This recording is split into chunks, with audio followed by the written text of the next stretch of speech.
वंश न्यूज, दलित पीडित व शोषित जनतेचा खणखणीत आवाज। आज विधिमंडळाच्या पहिल्या दिवशी एक धक्कादायक बाब समोर आली आणि जी तुमच्या सगळ्यांच्याही ती बाब निदर्शनास आली असेल।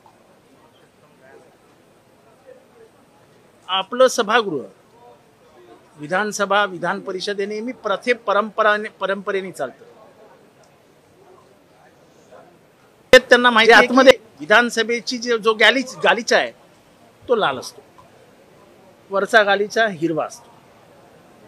50 वर्ष 1960 स्थापन झाल्यापासून तेव्हापासून ती परंपरा चालत आलेली आहे।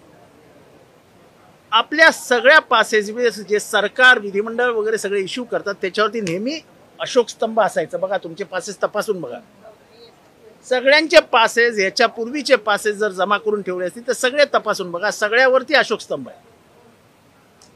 पीएच्या पासवरती अशोक स्तंभ आहे, जे प्रेक्षक येतात त्यांच्या पासवरती अशोक स्तंभ आहेत।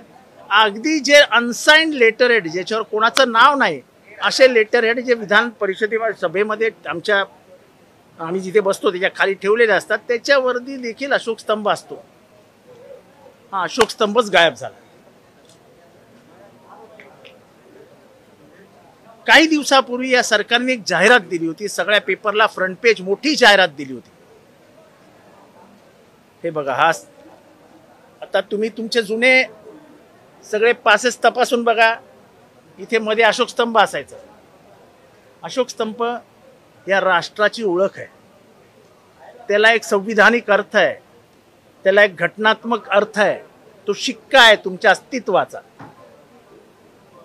मी सांगत होतो जो इमर्जन्सीचा काय त्यांनी साजरा केला असं जे काय केलं ते तिथे महाराष्ट्र राज्य शासनाची जाहिरात आली। दुर्दैवाची गोष्ट आहे की त्या जाहिरातीतनं पण अशोक स्तंभ काढून टाकला होता आणि त्या जाहिरातीत सेंगोल होता। सेंगोल हे कसल्याचं प्रतिनिधी आहे तर सेंगोल हे भारत जेव्हा ब्रिटिशर सोडून गेले, अंग्रेज जेव्हा सोडून गेले तेव्हा जाताना लॉर्ड माउंटबॅटन यांनी ट्रान्सफर ऑफ पॉवर म्हणून तो सेंगोल जो एका सोनाऱ्यांनी बनवला होता बेंगलुरूमध्ये म्हणजे दक्षिणात्य राज्यांमध्ये, तो सेंगोल ते प्रतीक ट्रान्सफर ऑफ पॉवर म्हणून नेहरूजींच्या हातात दिलं।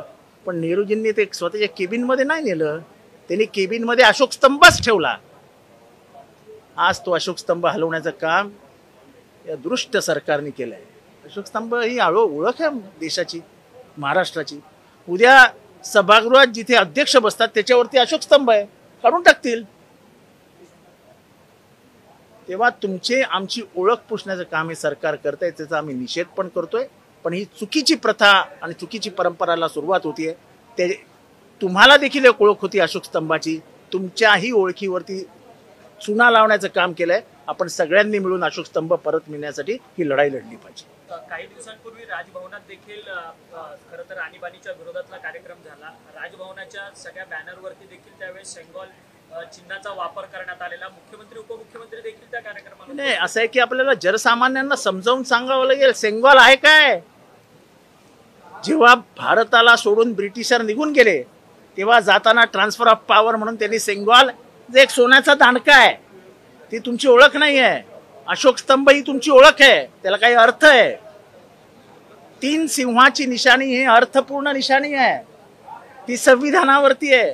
तुम्हाला संविधानिक मान्यता मिळते, हे संविधानाची जागा आहे, हे संविधानाचं देऊळ आहे, हे जनमानसाचं प्रतीक आहे। त्या प्रतीकावरती चुना पुसण्याचं काम जर करणार असतील तर त्याला विरोध करावाच लागेल। हे हळू तुमच्या सगळ्या ओळखीवरती आक्रमण। व्हिडिओ जास्तीत जास्त लाईक करा, शेअर करा आणि आमचे YouTube चॅनल सबस्क्राईब करा।